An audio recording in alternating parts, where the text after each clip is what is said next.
এবার বেহালার একটা খবর আপনাদের জানাবো। বেহালার উদয়নপল্লী এলাকায় এক যুবকের রহস্য মৃত্যু ঘটেছে।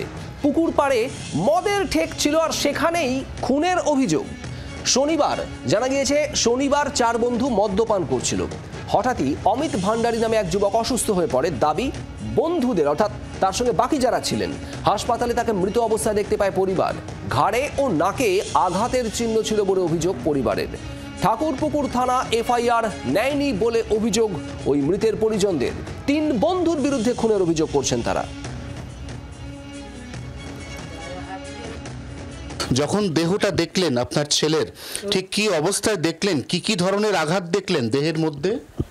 নাকে ছিল, কানের গোড়ায় ছিল, একদম যেন ছেলে ঘুমাচ্ছে। ছেলেকে আমার একদম সন্দেহ ছেলেকে মেরে ফেলে দেওয়া হয়েছে। কারা মেরেছে কোনো আন্দাজ আছে আপনার? ওইখানকারেরই ছেলেরা খেয়ে ওখানকারের ছেলেরাই মেরেছে। ওইখানে হ্যাঁ আমি চিনি, আমি দুজনকে চিনি।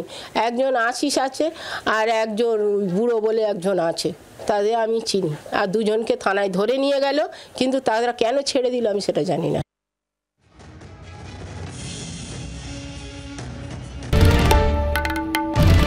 বাংলার আওয়াজ, বাঙালির আবেগ, জি 24 ঘন্টা।